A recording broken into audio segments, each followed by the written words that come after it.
Hey everyone, welcome back to the new video, and in today's video we are going to be talking about the recent biggest hack.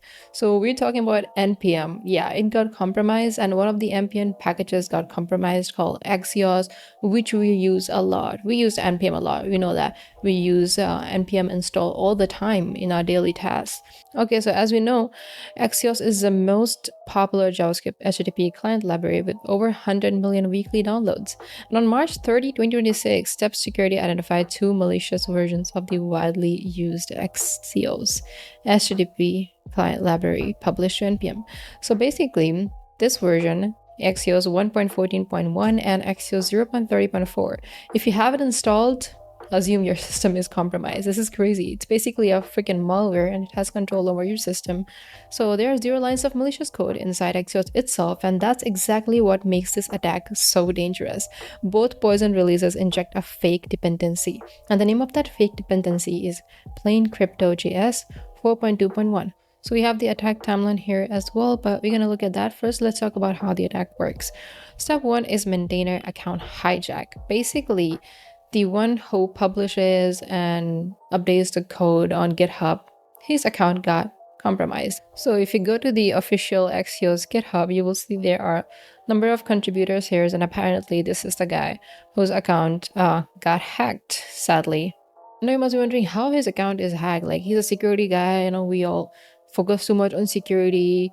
Even the 2FA MFA was enabled, how his account got hacked. So if I go down, as you can see, it says the attacker must have obtained a long-lived classic NPM access token for the account. So there was an access token that got compromised, must be the old one, some legacy token, and that's how it got poisoned. If you look at it, this is the legitimate metadata. As you can see, trusted publisher, it says GitHub ID, OIDC config ID. So this is the OIDC binding metadata. So this is how it looks like when it's official, but as you can see here, it was changed. This is a malicious one, and you can see the version is changed here as well. The previous version was 1.14.0 and the new version is 1.14.1, which is a malicious one. And you can see the name and the email. No trusted publisher, no GitHub, no corresponding commit or tag. So there is no commit or tag, and this release exists only on NPM. This is crazy. Okay, so moving on to step 2, staging the malicious dependencies. So first, the account was hacked. Now the second step is publishing a malicious dependency, and the name of the dependency is plain crypto.js. So this dependency basically had some basic crypto related encryption decryption stuff.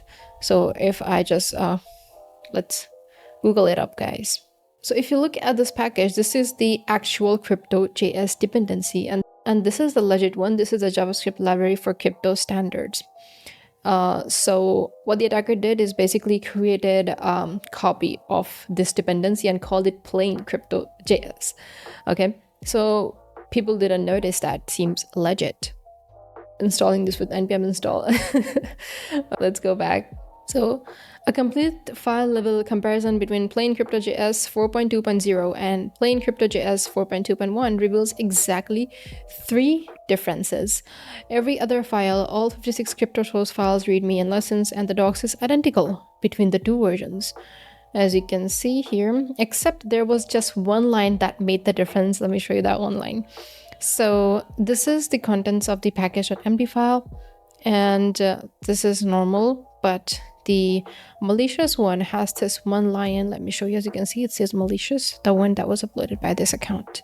And it has this post install node setup.js. So everything is plain simple here. It's actually basically using the crypto.js dependency, but node setup.js. Setup.js is basically malware. So installing that as well, whenever you use the npm install, it's gonna install setup.js in your system as well without you realizing it. So this line itself is the entire freaking weapon here. So now injecting the dependency into Axios, the attacker published Axios version 1.14.1 and Axios version 0.30.4 with plain crypto.js version 4.2.1 added as a runtime dependency, a package that has never appeared in any legitimate Axios release. The difference is surgical. Every other dependency is identical to the prior clean version. So when a developer runs npm install Axios of this particular version, npm resolves the dependency tree and installed the malicious dependency automatically, and then executes the post install script and launching the dropper. So this rad dropper does 3 things. It detects your OS, whether Windows, Linux, or Mac OS. And then it contacts a command and control server. And then it downloads a second stage payload, which leads to remote code execution on your system. Yeah, so as you can see, shell execution, child process, platform detection over here, and then file system operation, and then window platform identifier. It's just identifying different stuff. And then, wow, it gets deleted after execution as well. This is crazy. So over here we have the flow chart. This is pretty cool. So this is how it works in different platforms. So if you have Mac OS, it's gonna work like this: write Apple script to temporary folder, and then no hub OS script in background. I don't know what the heck is that, honestly. I don't know. This is crazy because I'm not like totally into malware things. I'm more into the web API stuff. So yeah, but this is crazy. Okay, Linux is a little understandable to me. Curl post and installing it. By the way, I was actually thinking about it. I actually talked about the supply chain attack in my podcast, and I also mentioned npm install there, and I uploaded that podcast like 8 months ago. That's crazy. But if you are interested to listen to the podcast, check it out from the I button. So this attack works because of 2 things: trust in maintainers and trust in dependencies. Things that you use all the time blindly can also be hacked. This is a reminder, awakening a reminder that, well, anyways, the issue is resolved and the version is fixed. So the latest version is 1.14.0. Okay, so things are calm right now a little bit, but yeah, keep that in mind.